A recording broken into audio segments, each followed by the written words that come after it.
how, and there are many, many other old bridges still in use, but that is the oldest on record. So how is it that these oldest bridges have been able to stand the test of time? With war and all the other things, how have these particular bridges made it? Well, it starts with a strong vision. Someone or some group of people had to have a strong vision at some point in time where they wanted to get to the other side. They wanted to connect with the people on the other side. And then, it had to be built on strong design, a design that was intelligent, that was well crafted, that worked with the physical laws, and was stable and long lasting. And then it had to be built on a strong foundation. In this case, this particular bridge was made out of stone. And the foundation, of course, is the earth, but that stone structure that bridged one side to the other. And then also the right materials. So the same can be said about building our relationships with one another and with our communities, with our spiritual community, and even beyond as we bridge out and connect with others across the planet.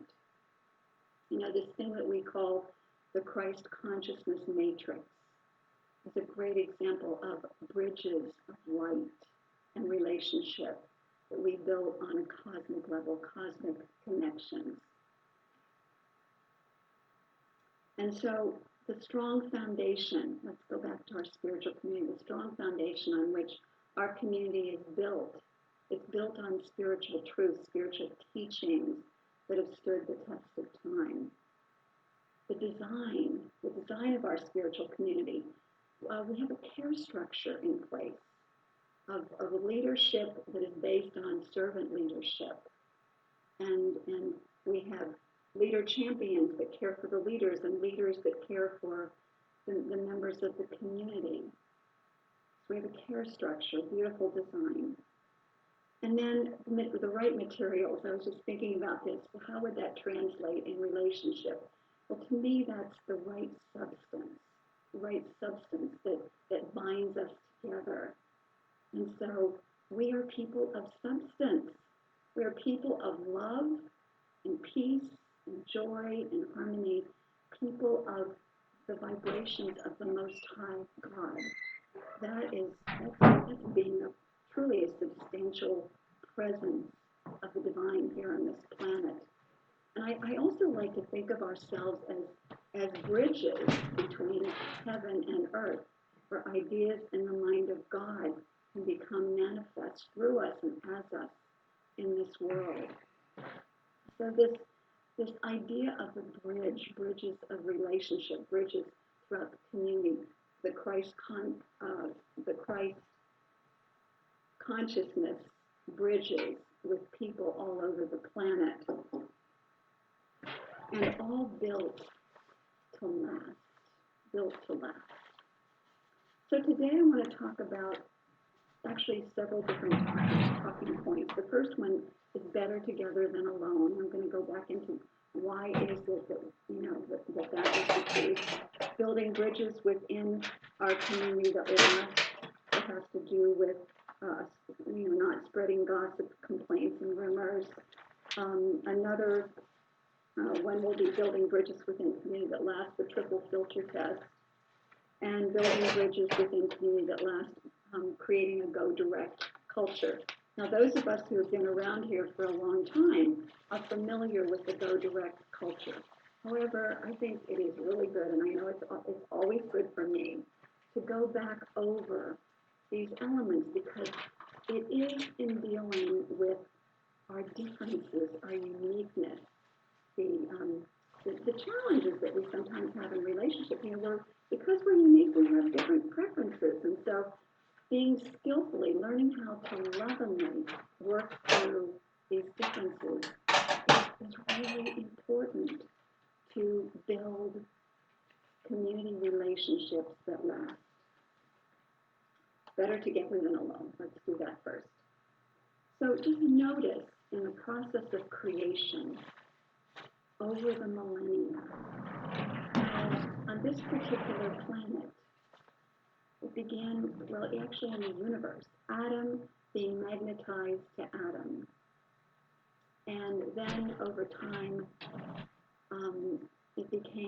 atoms became molecules, right? And then molecules were attracted to molecules and more and more complex structures. And then cells attracted to cells, forming these very complex organisms that our human body is and the bodies of other creatures on the planet. And now, this greater organism of human attracted to human, human working together with human. And, initially it was, competitiveness, and there still is a lot of that present. Our group is competing with your group.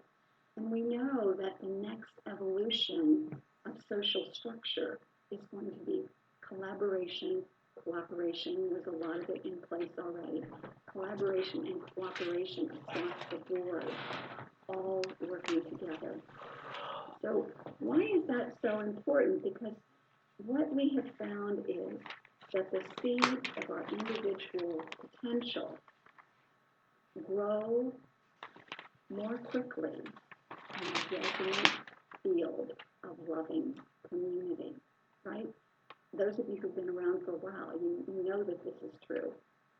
We fulfill our soul's purpose and we self-actualize by actually joining genius to genius, the genius within each one of us, to the genius of others, which we know is the genius of the divine, the green genius of the universe. Genius fusing together with genius explodes into creativity, into freedom, and into great leaps in consciousness. So better together. We're better together. And so what is the principle here? The principle is the whole is greater than the sum of the parts. Together we create beyond what we can do alone. And then we're liberated when we align with others who hold a vision like we do, the betterment of all, the betterment of all. So our spiritual community is built to last, as I said before. We've talked about our foundation, the spiritual teachings of science of mind, and which are really based on ancient wisdom teachings that have stood the test of time. And we are together co-creating a culture of love. We're very intentional about that. It's in our mission statement that we say every Sunday. And so learning to relate to each other in loving ways. So as a result, we are building bridges of love between one another, building a bridge between heaven and earth, between each other. However, things sometimes get in the way because of our uniqueness, because of the baggage that we bring from the past, ways of relating that maybe aren't so healthy. And so let me give you an example of this. There's a story, it's a Hasidic story, of a woman who came to her rabbi, and she was really distraught because what she had done is she had spread some rumors about one of her neighbors, and it had just gone wild. It spread, and she could see the destructive nature of it, and she wanted to make amends. So the rabbi gave her this suggestion. He said, I recommend that you go home, take several feather pillows, take them out on a windy day, and let the feathers just spread far and wide, and then come back to me when you're done. So she came back to him, and she said, okay, so what's next? He said, now I want you to go out and collect every single feather. And she said, that's impossible. by now those feathers have spread so far and wide, how could I ever do that? He said, well, that's my point. He said, when we gossip, complain, and spread rumors, they get out there, and they simply cannot be fully gathered back. The extent of damage may never be known. And so my counsel to you is never spread gossip or complaints again. Wow, that's a good message for all of us, isn't it? It's the power of our word. And so it's many of us have been brought up doing this kind of thing, it's just the way it is. So we're learning new habit patterns. And we can't totally make amends for things we've done in the past. We do our best, but new habit patterns, the habit pattern of not spreading this kind of thing.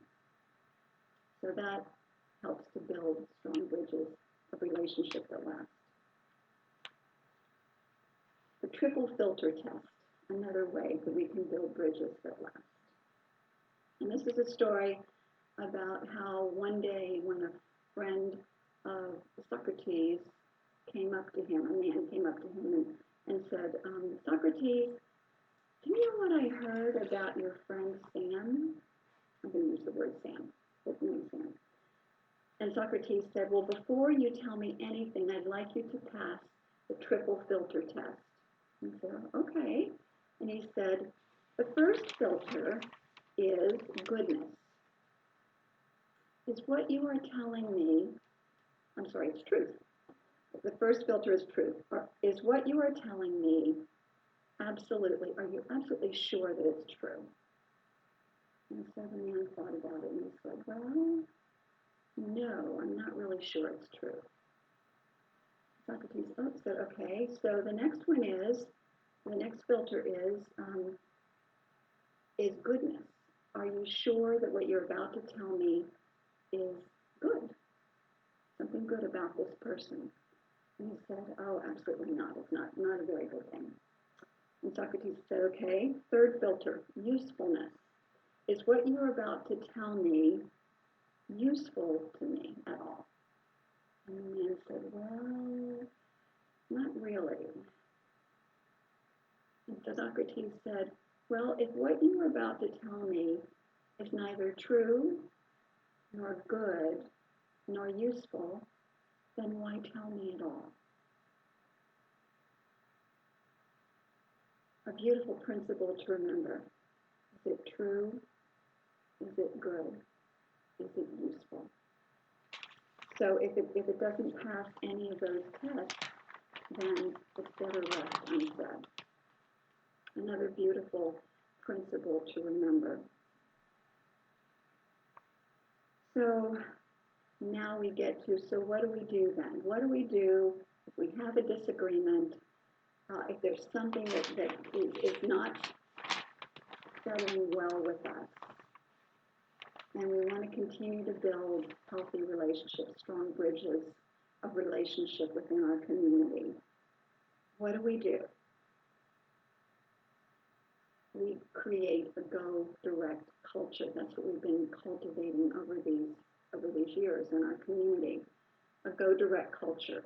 Going direct means that whenever there is a Center for Spiritual Living Delaware related problem, you go direct to the person who can truly help you with the problem. Generally, it's the person that you're having a disagreement with, right? You go directly to that person. There's a scripture actually in the book of Matthew. It's chapter 18 and verse 15. And it is the go direct principle written a long time ago. It basically says that if you have a conflict with another person, that you go alone to him or her and talk about it. It doesn't say that you talk to a whole bunch of other people before you get there. So going to other people, we know there's a psychological term for this. It's called, to gossip and to complain, and so on. It's called triangulation.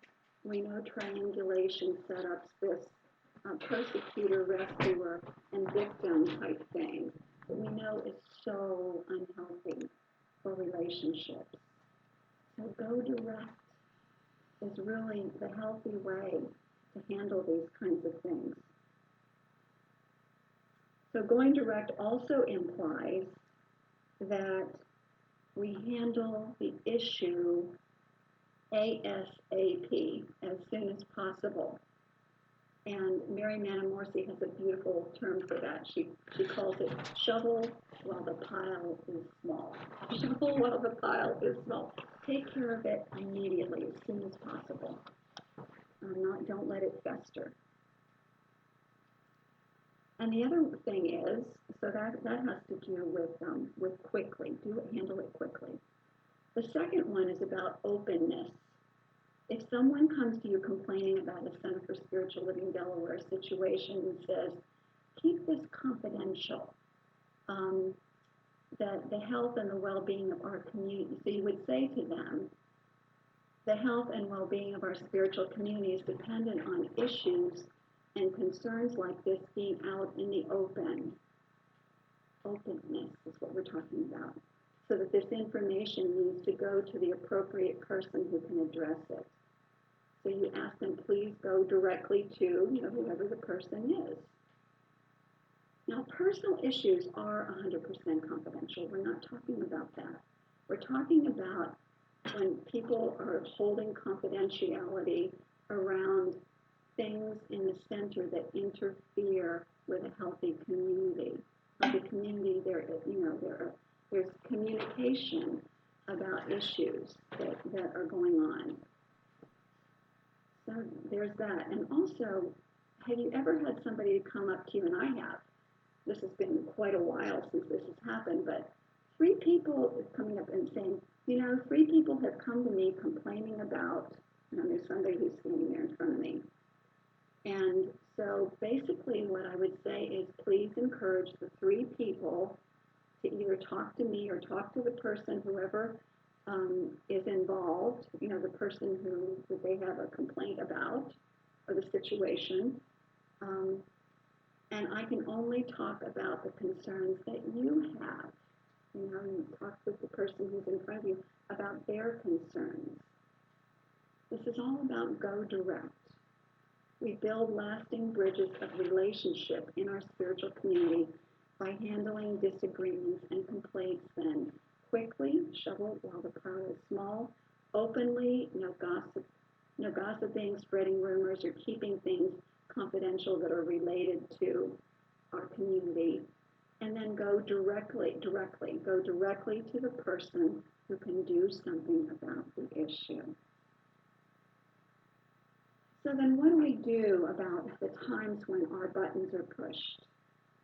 We know, and we have a little suspicion that maybe it has to do with a belief, because we've been learning that our life experiences are mirrors of what's going on inside of us. So that's when we go direct inside ourselves. We first of all take time to reflect on, what's going on within me that's causing me to react so much. I know I've had to do that over and over again over the years.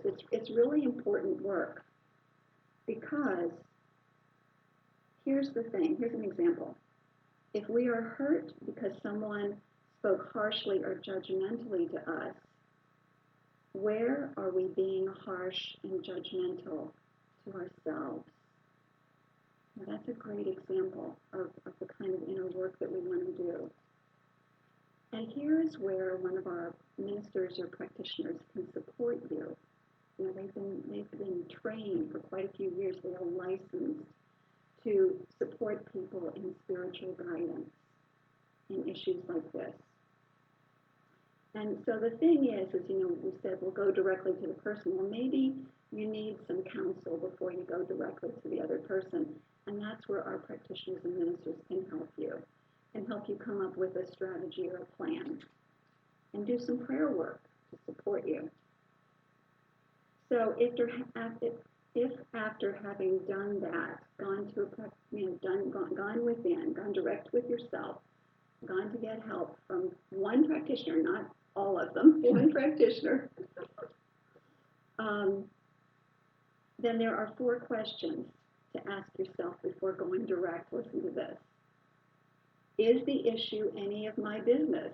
How about that one? Does it really matter to the overall health, of the community? And can I say what I have to say with love? I mean, in other words, with concern for the well-being of the other person. And is the other person willing to or able to listen to me, to really hear me? And if you know someone has a hard time, tend to be a very defensive type person, it might be a challenge, and that's where mediation really helps.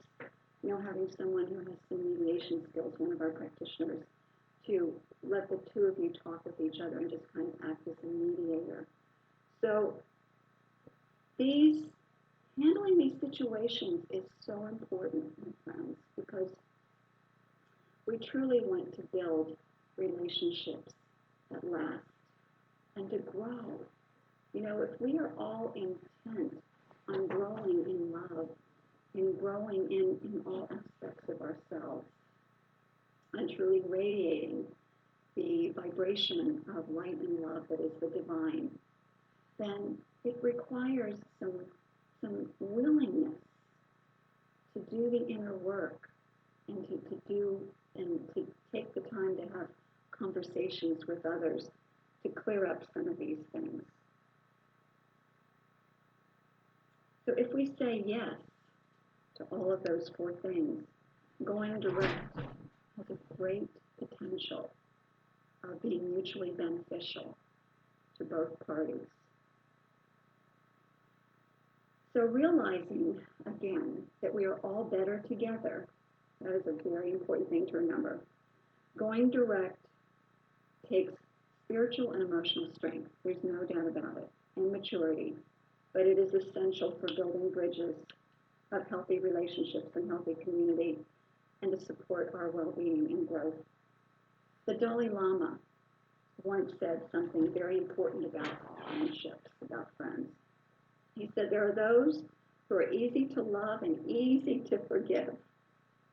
And then there are our sacred friends, those who call us to greatness, but who are difficult to deal with. It is through our relationships with our sacred friends that we have the opportunity to truly release the barriers to love. Van Jones once said, when it's harder to love harder. So that, my friends, I should say, are some really powerful principles to support all of us in building bridges of love. So thank you, my friends, and so it is. Amen. So now I'd like to, again,